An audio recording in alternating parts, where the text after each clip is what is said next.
저는 올해 72세, 이름은 김정배입니다. 아내 박순희와 함께 서울에서 1시간 거리인 경기도 양평에 살고 있습니다. 33년간 중소기업 회계과장으로 일했고 지금은 국민연금 110만 원으로 생활하고 있습니다. 많은 돈은 아니지만 우리 부부에게는 충분합니다. 텃밭을 가꾸고 동네 노인대학에서 수채화를 배우며 아내는 손뜨개를 하고 저는 목공 공방에서 작은 가구들을 만들고 있습니다. 세상의 기준으로는 볼품없는 생활일지 모르지만 우리는 행복합니다. 이런 일상이 어떻게 가능했는지, 어떤 어려움이 있었는지, 그리고 어떻게 이겨냈는지 들려드리고 싶습니다. 사실 처음부터 이렇게 행복한 건 아니었습니다. 퇴직 후 첫 3년은 정말 힘들었습니다. 그 과정과 지금의 소소한 행복을 찾아가는 여정을 이야기해 볼게요. 서울 응암동에서 33년을 살다가 5년 전에 양평으로 이사 왔습니다. 당시만 해도 쉽지 않은 결정이었죠. 평생 살던 곳을 떠나 낯선 곳에서 새 삶을 시작한다는 것은 젊은 사람도 쉽지 않은 일이니까요. 아내와 저는 두 자녀를 모두 대학까지 보냈고 결혼도 시켰습니다. 아들은 대기업에 다니고 딸은 약사로 일하고 있죠. 그들에게는 자신의 가정이 있고 우리 노부부는 이제 서로에게 의지하며 살아가고 있습니다. 퇴직 당시 퇴직금으로 1억 5천만 원을 받았습니다. 회사 생활하면서 모아둔 돈과 합쳐 3억 정도 있었죠. 서울 응암동 32평 아파트를 5억에 팔고 양평의 작은 전원주택을 2억 5천에 샀습니다. 남은 돈으로는 노후를 위해 적금과 주식에 분산 투자했죠. 하지만 생각대로 되지 않았습니다. 퇴직하고 3개월쯤 지났을 때 갑자기 가슴에 통증이 왔습니다. 병원에 가보니 협심증이었고 스텐트 시술을 받아야 했습니다. 당시 의료비로 2천만 원 가까이 들었습니다. 그리고 얼마 지나지 않아 투자했던 주식이 폭락했죠. 1억 넘게 투자했던 주식이 절반 이하로 떨어졌습니다. 그때 정말 막막했습니다. 앞으로 20년, 30년을 더 살아야 하는데 돈은 줄고 있고 건강은 나빠지고 밤마다 불안하고 초조했습니다. 아내도 저도 잠을 제대로 이루지 못했죠. 그러던 중 우연히 동네 노인복지관에서 행복한 노후 설계라는 특강을 들었습니다. 거기서 만난 선생님이 저에게 해주신 말씀이 지금의 생활을 찾게 된 계기가 되었습니다. 부자가 되는 것보다 필요한 것이 적은 사람이 되는 게 더 쉽습니다. 이 말이 제 마음을 두드렸습니다. 그 후 아내와 함께 우리의 삶을 다시 설계했습니다. 먼저 욕심을 버렸습니다. 정말 필요한 것은 무엇인지 고민했죠. 젊은 시절에는 소유와 성취가 중요했지만 이제는 건강과 평안이 더 중요하다는 것을 깨달았습니다. 둘째, 소비를 줄이고 생산을 늘렸습니다. 집 뒤편에 있는 200평 땅에 텃밭을 일구기 시작했습니다. 처음에는 허리도 아프고 손에 물집도 잡혔지만 점차 익숙해졌죠. 이제는 상추, 고추, 토마토, 가지, 오이 등 거의 모든 채소를 직접 기릅니다. 계절마다 수확의 기쁨을 누리고 있습니다. 셋째, 새로운 취미를 찾았습니다. 아내는 평소 손재주가 좋아 손뜨개를 배웠고 저는 목공에 관심이 있어 동네 목공방을 다니기 시작했습니다. 처음에는 서툴렀지만 지금은 작은 선반이나 의자 같은 가구도 만들 수 있게 되었습니다. 넷째, 함께하는 시간을 늘렸습니다. 아침에 일어나면 부부가 함께 텃밭에 나가 일하고 오후에는 각자의 취미 활동을 하거나 동네 산책을 합니다. 저녁에는 TV를 보거나 책을 읽으며 하루를 마무리하죠. 이런 변화를 통해 우리는 월 100만 원 정도의 생활비로도 충분히 행복하게 살 수 있다는 것을 알게 되었습니다.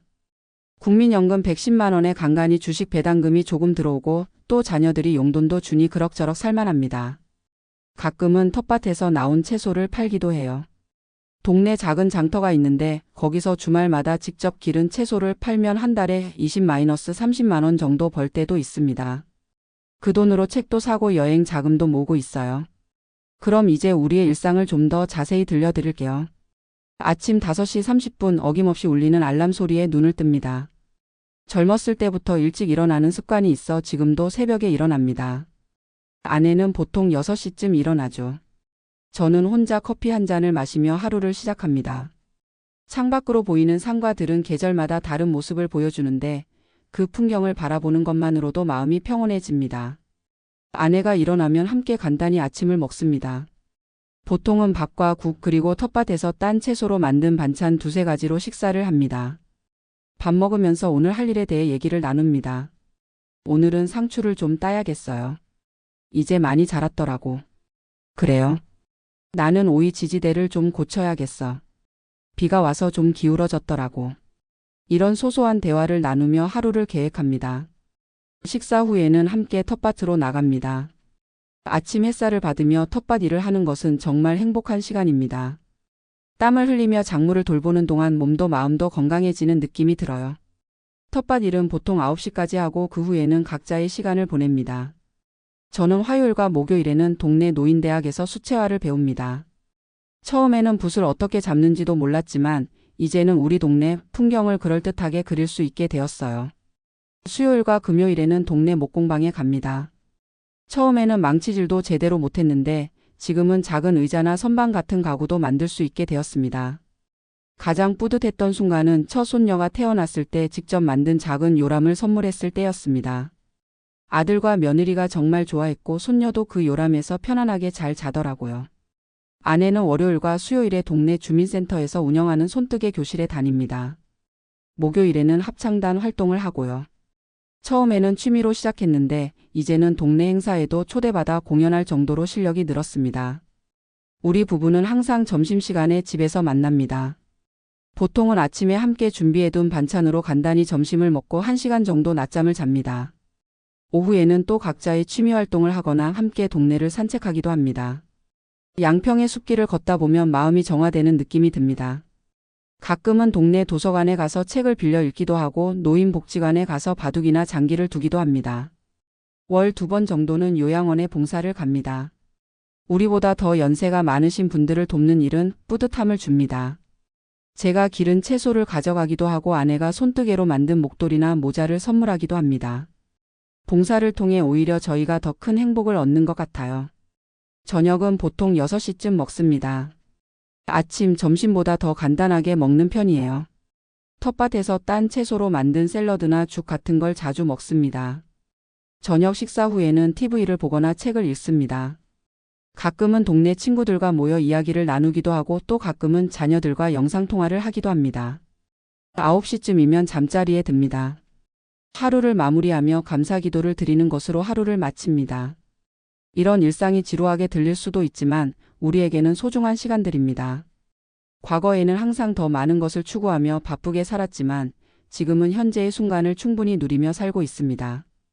그러나 이런 평화로운 일상을 찾기까지는 적지 않은 어려움이 있었습니다.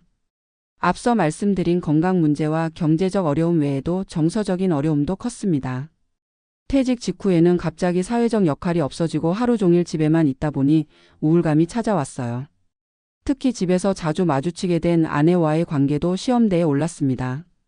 젊었을 때는 각자 바빠서 하루에 몇 시간 얼굴 보기도 힘들었는데 갑자기 하루 종일 같이 있다 보니 사소한 것들로 자주 다투게 되었습니다.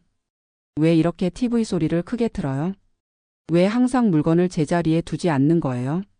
이런 사소한 말다툼이 하루에도 몇 번씩 일어났습니다. 한 번은 정말 심하게 다퉜던 적이 있어요. 제가 퇴직 후 우울감 때문인지 짜증을 자주 냈고 아내가 한마디 했습니다. 당신 회사 다닐 때는 늘 바쁘다고 집안일 신경도 안 썼으면서 이제 와서 이것저것 간섭하지 마세요. 그 말에 서로 상처받고 이틀 동안 말도 안 했습니다. 그때 우연히 TV에서 실버부부 상담 프로그램을 보았어요. 거기서 상담사가 한 말이 마음에 와닿았습니다. 노년의 부부는 서로의 새로운 모습을 발견하고 다시 사랑하는 법을 배워야 합니다. 그 말을 듣고 아내와 진지하게 대화를 나눴습니다. 우리는 서로의 입장을 이해하려고 노력했고 함께 할 수 있는 활동을 찾기 시작했습니다. 그렇게 시작한 것이 텃밭 가꾸기였어요. 처음에는 서툴렀지만 함께 흙을 만지고 식물이 자라는 모습을 지켜보면서 우리의 관계도 다시 싹을 틔웠습니다. 또 다른 어려움은 자녀들과의 관계였습니다. 자녀들은 우리가 서울에서 멀리 떨어진 양평으로 이사가는 것을 반대했어요. 아버지, 어머니 거기서 갑자기 아프시면 어떡해요? 가까이 사셔야 저희가 자주 찾아뵐 수 있잖아요. 이런 걱정의 말들이 있었지만 결국 우리의 선택을 존중해 주었습니다. 대신 매주 영상통화를 하고 한 달에 한 번은 꼭 만나기로 약속했습니다. 처음에는 자녀들이 걱정했던 것처럼 의료시설이 멀어서 불편한 점이 있었습니다. 특히 제가 협심증 진단을 받은 후에는 정기검진을 받아야 했는데 양평에서는 큰 병원까지 가는데 시간이 많이 걸렸어요. 하지만 점차 동네 의원과도 친해지고 응급 상황에 대비한 계획도 세우다 보니 그런 불안감도 줄어들었습니다. 또한 경제적으로도 서울에 비해 생활비가 적게 들어서 오히려 여유가 생겼습니다. 서울에서는 늘 돈이 부족하다고 느꼈는데 양평에서는 같은 금액으로도 더 여유롭게 살 수 있었습니다. 특히 텃밭에서 직접 채소를 기르니 식비가 많이 절약되었어요. 그리고 우리만의 재미있는 절약 방법도 찾았습니다. 아내가 손뜨개로 만든 소품을 동네 장터에서 팔기도 하고 제가 만든 목공 예품도 가끔 판매합니다. 큰돈은 아니지만 취미활동으로 용돈도 벌고 또 누군가에게 우리의 작품이 필요하다는 것이 뿌듯합니다. 가장 큰 변화는 아마도 마음의 여유가 생겼다는 점일 겁니다. 서울에서는 항상 무언가에 쫓기는 듯한 느낌이었는데 이곳에서는 시간이 천천히 흐르는 것 같아요. 아침에 일어나 창밖을 바라보며 커피 한 잔의 여유를 즐기고 텃밭에서 흙을 만지며 생명의 신비를 느끼고 저녁에는 별이 빛나는 하늘을 바라보며 하루를 마무리합니다. 이런 소소한 일상의 행복을 발견한 것이 우리에게는 가장 큰 선물이었습니다. 돈은 많지 않지만 마음의 풍요로움을 얻었다고 할까요? 노년의 삶에서 중요한 것은 물질적인 풍요보다는 마음의 평안과 일상의 기쁨이라는 것을 깨달았습니다. 물론 모든 게 완벽하지는 않습니다. 가끔은 건강 문제로 걱정되는 날도 있고 자녀들이 보고 싶은 날도 있습니다. 특히 명절이나 가족 행사 때 서울까지 오가는 것이 쉽지 않을 때는 서울에 살았다면 어땠을까 하는 생각도 들죠.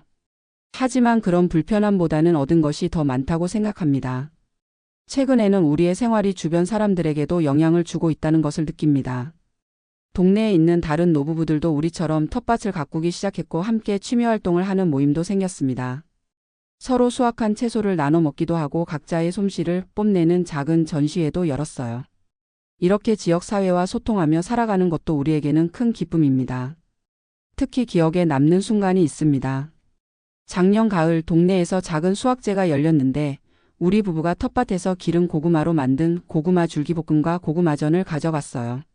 사람들이 정말 맛있다고 했고 레시피를 물어보는 분들도 많았습니다. 아내가 어릴 적 시골에서 배운 방법대로 만든 것인데 그걸 다른 사람들과 나눌 수 있어서 정말 뿌듯했어요. 그날 저녁 축제의 하이라이트로 동네 어르신들의 합창 공연이 있었는데 아내도 그 합창단의 일원이었습니다. 그들이 부른 가을의 노래가 가을 하늘에 울려 퍼질 때 마을 사람들 모두가 하나가 되는 느낌이었습니다. 그리고 그 자리에서 우리 부부에게 뜻밖의 행운이 찾아왔습니다. 마을 이장님이 우리에게 제안을 하셨어요. 정배 씨, 순희 씨 두 분이 텃밭 농사를 참 잘 지으시더라고요. 마을에서 운영하는 실버농장 강사로 일해보지 않으세요? 월급은 많지 않지만 두 분의 경험을 다른 사람들에게 나눠주는 좋은 기회가 될 것 같아요. 이 제안은 우리에게 새로운 도전이었습니다. 처음에는 망설였지만 우리의 경험이 다른 사람들에게 도움이 된다면 좋겠다는 생각에 수락했습니다. 그렇게 작년부터 한 달에 2번 마을 실버농장에서 초보 농부들에게 텃밭 가꾸는 법을 가르치고 있습니다. 한 번 가르칠 때마다 5만 원의 강사료를 받으니 월 10만 원의 추가 수입이 생겼어요. 하지만 그보다 더 큰 수확은 새로운 사람들과의 만남과 우리의 지식을 나눌 수 있다는 보람입니다. 이제 우리는 단순히 은퇴한 노부부가 아니라 마을의 텃밭 선생님이 되었습니다. 젊은 부부들도 우리에게 텃밭 조언을 구하러 오고 아이들은 호기심 어린 눈으로 우리 텃밭을 구경하러 옵니다. 아내는 아이들에게 자연의 소중함을 알려주는 것이 너무 즐겁다고 합니다. 저도 제가 가진 지식과 경험이 여전히 가치 있다는 것을 느낄 때면 가슴이 뿌듯해집니다. 이렇게 우리는 새로운 역할을 통해 사회와 계속 연결되어 있다는 느낌을 받습니다. 퇴직 후 가장 두려웠던 것 중 하나가 사회에서 잊혀진다는 느낌이었는데 이제는 그런 두려움이 사라졌습니다. 가끔은 지금의 생활이 직장 생활보다 더 바쁘고 충실하다는 생각도 듭니다. 하지만 이것은 스스로 선택한 바쁨이고 즐거움을 주는 활동들이라 전혀 피곤하지 않습니다. 오히려 이런 활동들이 우리의 건강에도 도움이 되는 것 같아요. 연세 드신 어르신들이 활동을 줄이면 금방 기력이 떨어진다고 하잖아요. 우리 부부는 오히려 퇴직 전보다 더 활동적인 생활을 하고 있습니다. 매일 아침 텃밭에서 일하고 취미활동을 위해 이곳저곳 다니고 마을 활동에도 참여하다 보니 자연스럽게 운동이 됩니다. 덕분에 저의 혈압도 안정되고 아내의 당뇨 수치도 좋아졌어요. 의사 선생님도 놀라시더라고요. 두 분처럼 활기차게 노년을 보내는 분들이 드물어요. 약보다 좋은 건 역시 활동적인 생활이네요. 사실 가장 보람 있는 순간은 자녀들이 우리의 새로운 모습을 보고 놀라워할 때입니다. 처음에는 걱정했던 아들과 딸이 명절에 놀러 왔다가 우리의 변화된 모습을 보고 깜짝 놀랐어요. 아버지 서울에 계실 때보다 훨씬 건강해 보이세요. 어머니 이렇게 많은 채소를 직접 기르시다니 대단하세요. 자녀들은 우리가 만든 반찬과 채소를 서울로 가져가기도 하고 가끔은 손주들을 데리고 와서 자연을 체험하게 합니다. 아이들이 직접 고추를 따고 토마토를 수확하는 경험은 도시에서는 할 수 없는 소중한 경험이 되겠죠. 지난번에는 손자가 학교 자연 관찰 숙제로 우리 텃밭을 소개하는 발표를 했다고 해요. 다른 친구들이 부러워했다며 자랑스러워 하더라고요. 이렇게 우리의 새로운 삶은 자녀와 손주들에게도 좋은 영향을 미치고 있습니다. 퇴직 후에 새로운 가치를 창출하고 있다는 점이 가장 기쁩니다. 노년의 삶은 단순히 젊은 시절의 연장이 아니라 새로운 삶의 시작이라는 것을 깨달았습니다. 지금 생각해보면 퇴직 직후에 그 어려운 시간들이 있었기에 오히려 우리는 더 깊이 생각하고 진정한 행복이 무엇인지 고민하게 되었던 것 같습니다. 경제적 어려움과 건강 문제, 그리고 정서적 혼란을 겪지 않았다면 오히려 지금의 행복을 발견하지 못했을지도 모릅니다. 어려움이 우리를 더 강하게 만들었고 삶의 본질에 대해 다시 생각하게 했습니다. 매일 아침 텃밭에서 새싹이 돋아나는 모습을 보며 저도 새롭게 태어난 기분이 됩니다. 특히 봄이 오면 텃밭에는 활기가 넘칩니다. 작년에 심은 마늘과 양파가 쑥쑥 자라고 새로 심은 상추와 시금치도 싹을 틔웁니다. 아내와 함께 무릎을 꿇고 작은 모종들을 심을 때면 우리도 이 땅에 뿌리를 내리고 있다는 느낌이 듭니다. 요즘 특히 재미있는 시도를 하고 있어요. 동네에서 된장 담그기 모임이 생겼는데 우리 부부도 참여했습니다. 예전에 어머니가 해주시던 된장 맛이 그리워 시작했는데 직접 만든 된장은 정말 맛이 다르더라고요. 콩을 삶아 메주를 만들고 소금물에 담가 장독대에 보관하는 과정이 생각보다 복잡했지만 그 과정 자체가 즐거웠습니다. 특히 메주를 만들 때 이웃들과 함께 모여서 작업하니 더 신이 났어요. 옛날 농촌에서 품앗이 하던 모습이 이런 게 아니었을까 싶더라고요. 한 달 전에 담근 된장이 이제 막 숙성되기 시작했는데 그 구수한 향기가 집 주변에 퍼질 때면 어릴 적 고향 집이 생각납니다. 특히 아내가 만든 된장찌개는 정말 일품입니다. 텃밭에서 딴 신선한 채소와 직접 담근 된장으로 끓인 찌개는 서울 어느 비싼 식당 음식보다 맛있어요. 가끔 자녀들이 놀러 왔을 때 이 된장찌개를 먹으면 항상 더 달라고 할 정도니까요. 된장을 담그면서 알게 된 이웃 할머니가 저희에게 다른 장류도 가르쳐 주셨어요. 고추장과 청국장 만드는 법도 배웠는데 특히 청국장은 건강에 정말 좋다고 하더라고요. 할머니는 85세인데도 정정하셔서 그 비결이 뭔지 물었더니 평생 직접 담근 청국장을 드셨대요. 그래서 우리도 도전해 봤습니다. 처음에는 냄새가 강해서 좀 망설였는데 막상 먹어보니 구수하고 맛있었어요. 특히 청국장에 들어있는 효소가 소화에도 좋고 혈관 건강에도 좋다고 하니 이제는 일주일에 한 번은 꼭 청국장을 끓여 먹습니다. 청국장을 처음 만들 때는 정말 서툴렀어요. 콩을 충분히 삶지 않아서 잘 발효가 안 된다거나 온도 조절을 잘못해서 맛이 이상해지기도 했죠. 하지만 이웃 할머니의 조언을 따라 몇 번 시도하다 보니 이제는 꽤 맛있는 청국장을 만들 수 있게 되었습니다. 청국장을 만드는 과정은 마치 인생과도 비슷한 것 같아요. 콩을 충분히 삶아서 부드럽게 만들고 적당한 온도와 습도를 유지하며 기다려야 하니까요. 너무 조급해하면 안 되고 때를 기다릴 줄 알아야 합니다. 그리고 무엇보다 정성이 중요하죠. 청국장뿐만 아니라 텃밭의 모든 작물들이 그렇습니다. 매일 아침 물을 주고 잡초를 뽑고 벌레를 잡아주는 정성이 있어야 좋은 열매를 맺습니다. 이런 과정을 통해 노년의 삶에 대해서도 많은 것을 배웠습니다. 젊었을 때는 빠른 성과와 결과를 중요시했지만 이제는 과정의 소중함을 알게 되었어요. 하루하루 성실하게 살아가다 보면 결국 좋은 결실을 맺는다는 것을요. 그리고 생명을 돌보는 일은 우리에게도 생기를 불어넣어 줍니다. 아침에 일어나 제일 먼저 텃밭으로 향하는 발걸음이 가볍고 설렙니다. 어제보다 조금 더 자란 식물들을 보면 마치 내 자식을 보는 것처럼 뿌듯하고 기쁩니다. 이런 기쁨이 노년의 삶을 더욱 풍요롭게 만들어주는 것 같아요. 처음 시골로 이사 올 때만 해도 걱정이 많았습니다. 퇴직금을 어떻게 관리해야 할지, 의료시설은 충분한지, 문화생활은 어떻게 해야 할지 등등. 하지만 지금 돌이켜보면 그런 걱정들은 대부분 기우였습니다. 오히려 서울에서는 경험하지 못했던 새로운 즐거움을 발견했으니까요. 물론 여전히 우리의 노후 자금은 제한적입니다. 국민연금 110만 원과 간간히 들어오는 배당금, 그리고 텃밭과 부업으로 버는 소소한 수입으로 생활하고 있습니다. 하지만 이제는 돈의 액수보다 어떻게 쓰느냐가 더 중요하다는 것을 깨달았습니다. 서울에서는 500만 원을 써도 항상 부족하다고 느꼈는데 지금은 150만 원으로도 충분히 행복하게 살고 있으니까요. 소비를 줄이고 생산하는 삶을 살다 보니 오히려 경제적으로도 여유가 생겼습니다. 우리가 먹는 채소의 대부분은 텃밭에서 나오고 된장, 고추장, 청국장도 직접 만들어 먹으니 식비가 많이 절약됩니다.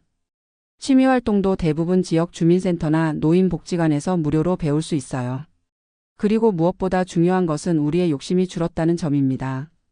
더 큰 집, 더 좋은 차, 더 비싼 옷. 이런 것들에 대한 욕심이 사라지니 자연스럽게 지출도 줄었습니다.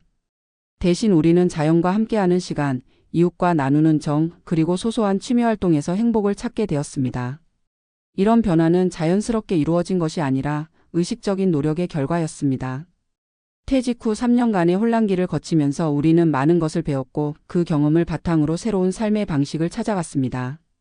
특히 아내와 저는 서로에게 더 많은 대화와 이해가 필요하다는 것을 깨달았습니다. 젊었을 때는 각자의 역할에 충실하며 살다 보니 깊은 대화가 부족했던 것 같아요.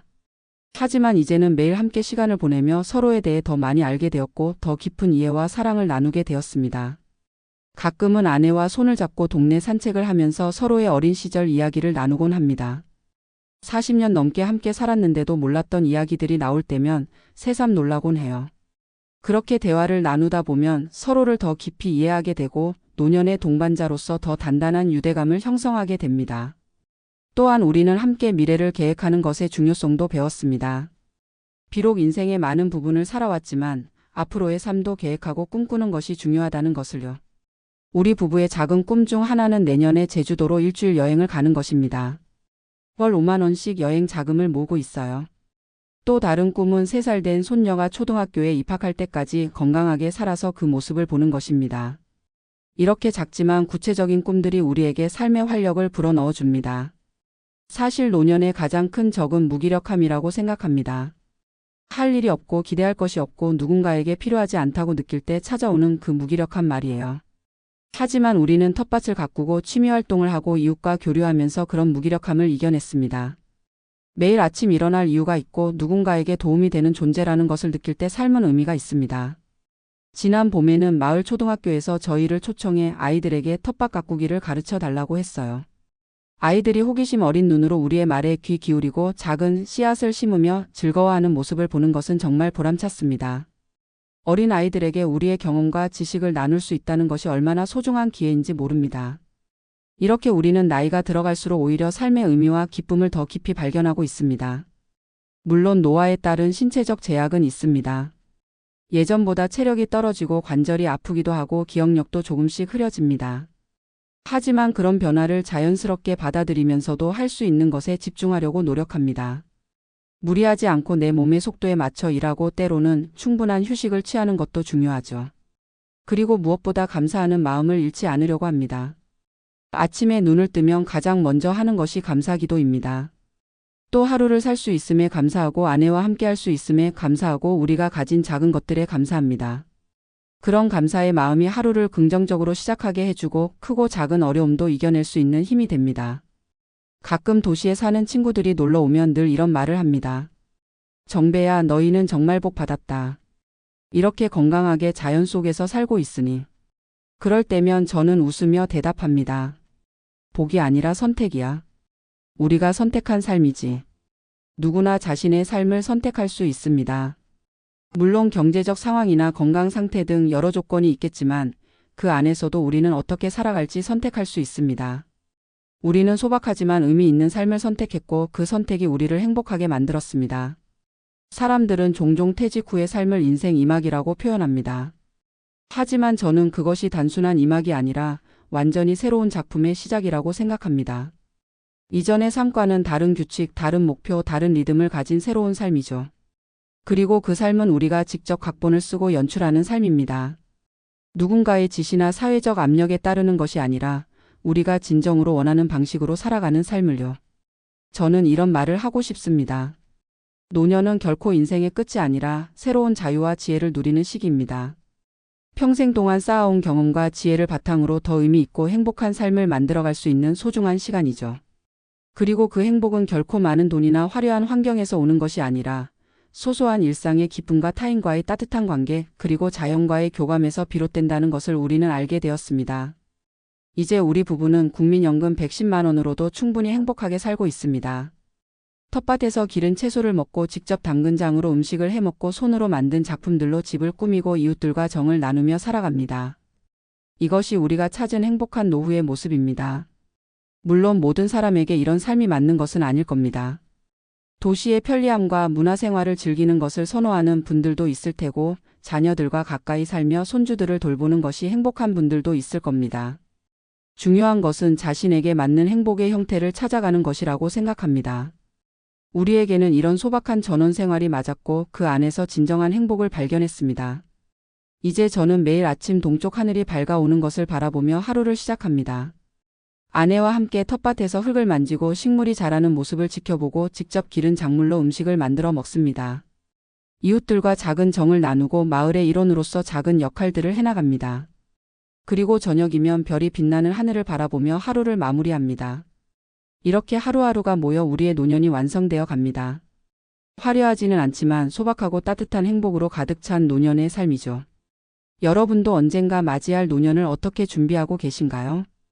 많은 돈을 모으는 것도 중요하지만 어떤 삶을 살 것인지, 무엇에서 행복을 찾을 것인지 미리 생각해 보는 것도 중요합니다. 그리고 기억하세요. 행복은 항상 밖에서 오는 것이 아니라 우리 안에서 우리의 선택과 태도에서 비롯된다는 것을요. 저는 이 소박한 시골 생활 속에서 진정한 부자가 되었습니다. 마음의 평화와 일상의 기쁨이라는 가장 귀한 부를 얻었으니까요. 여러분도 각자의 방식으로 그런 행복을 찾으시길 바랍니다. 긴 이야기 들어주셔서 감사합니다.